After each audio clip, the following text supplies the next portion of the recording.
Merhabalar kıymetli izleyicilerim ve takipçilerim. Binnur'un Mutfağı kanalıma ve mutfağıma hoş geldiniz. Bugün sizler için yumuşacık, çok lezzetli poğaça tarifi hazırladım. Poğaçanın arasına çökelek ve dereotu kullandım. Gerçekten çok güzel ve lezzetli oluyor. Sizlere tavsiyem bir kez de poğaçanızı bu şekilde yapmanız. Bu leziz poğaçayı yapıp deneyecek olan herkese şimdiden afiyet olsun. Tarifime başlamadan önce kimin nereden izlediğini bana yorumlardan yazarsanız değerli takipçilerimin nereden izlediğini öğrenmiş olurum. Sizleri daha fazla bekletmeden bu leziz poğaçanın tarifine geçiyorum. Herkese iyi seyirler. Poğaça hamurumuzu yoğuracağız. Bunun için yoğurma kabının içerisine 1 su bardağı ılık süt, 1 yemek kaşığı toz şeker, 1 paket mayayı ekliyorum. Bu malzemeleri spatula yardımıyla iyice karıştırıyorum.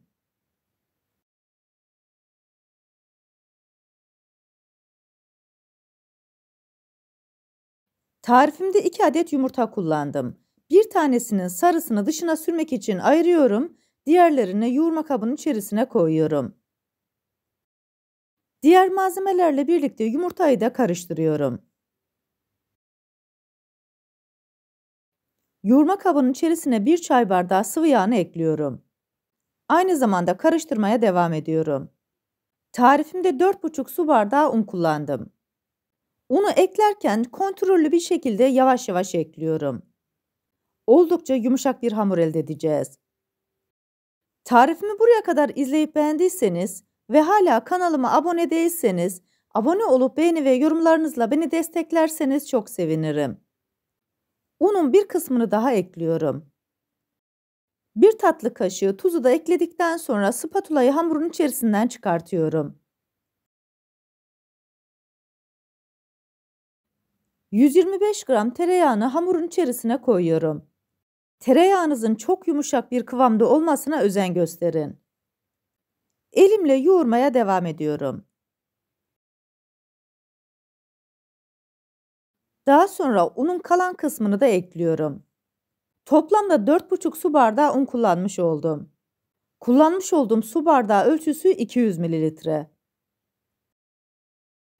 Bütün malzemeler güzelce birbirine geçinceye kadar 3-4 dakika boyunca yoğuruyorum.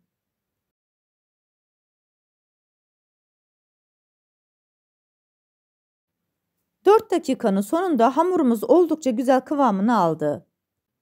Şöyle bir toparlıyorum.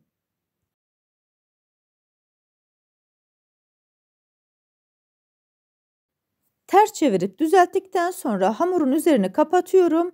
1 saat boyunca oda sıcaklığında dinlendireceğim. Biz de bu arada poğaçamızın içerisinde kullanacağımız iç malzemeyi hazırlıyoruz. 150 gram çökeleğin içerisine 1 tatlı kaşığı pul biberini ekliyorum. Küçük küçük doğramış olduğum 1 demet dereotunu da ekliyorum. İç harcını güzelce karıştırıyorum. Daha sonra kenara alıyorum. Hamurumuz 1 saatin sonunda oldukça güzel bir şekilde mayalandı. Üzerini açıp hamur kesme tartıyla hamurun havasını alıyorum.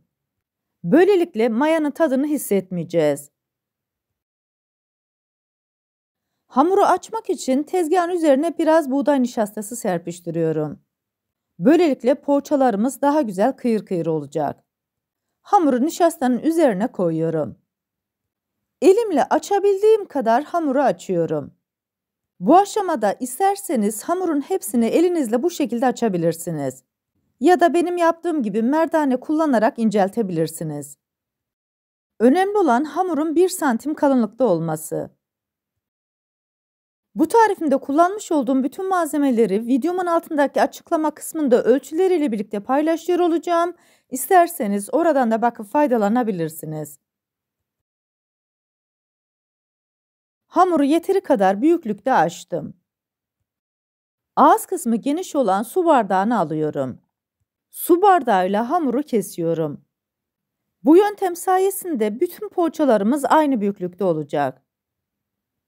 Bu arada tarifimi buraya kadar izleyip beğendiyseniz, sosyal medya hesaplarınızdan arkadaşlarınızla paylaşarak bana destek olursanız çok sevinirim. Ayrıca kanalımda birbirinden güzel diğer tariflerim var. Onlara da göz atmayı sakın unutmayın. Hamuru kestikten sonra ortalarına iç harcını koyuyorum. Poğaçaların içerisine koymuş olduğum iç harcı 1 tatlı kaşığı yeterli oluyor.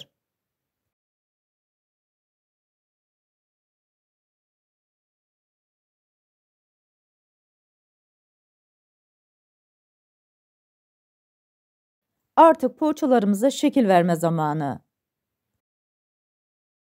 Kenar kısımlarını kaldırıp diğer kenar kısma doğru bastırıyorum. Parmaklarımla iyice sıkıştırıyorum. Daha sonra poğaçayı alıyorum, uç kısımlarını güzelce yapıştırıyorum. Yağlı kağıt sermiş olduğum fırın tepsisine yerleştiriyorum. Görmüş olduğunuz gibi bu yöntemle poğaçalarımızı kolay bir şekilde yapabiliyoruz. Üstelik şekli de çok güzel oluyor.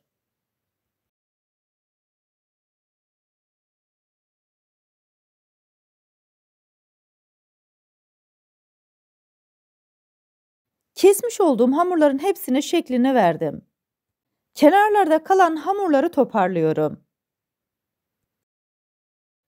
Elimle tekrar toparlayarak hamura şekil veriyorum. Şekil vermeden önce bu hamuru tekrar dinlendireceğim. Toparladığım hamurun üzerini kapatıyorum. Bu dinlenirken biz de diğer poğaçaları yumurta sarısını süreceğiz. Yumurta sarısının içerisine 2-3 yemek kaşığı sütten koyuyorum. Güzelce çırpıp poğaçaların üzerine sürüyorum. Bu arada fırınımı da 180 derece alt üst ayara açtığım poğaçaları sıcak fırına koyacağım.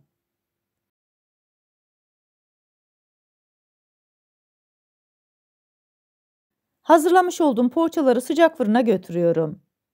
30 dakika boyunca pişiriyorum. 30 dakikanın sonunda poğaçalarımız servis için hazır. Tarifimdeki tüm püf noktaları detaylı bir şekilde sizlere anlatmaya çalıştım. Ancak yine de aklınıza takılan bir kısım olursa bana yorumlardan yazabilirsiniz. Oradan da elimden geldiğince sizlere dönmeye çalışırım. Sizlere bir de bu leziz poğaçaların iç dokusunu göstermek istiyorum. Yumuşacık, iç harcıyla da gerçekten çok lezzetli oldu. Üstelik hazırlamış olduğumuz bu malzemelerle oldukça bereketli poğaçalar elde ettik. Bu tarifimi yapıp deneyecek olan herkese şimdiden afiyet olsun. Bir tarifimizin daha sonuna geldik. Videomu izlediğiniz için teşekkür ederim.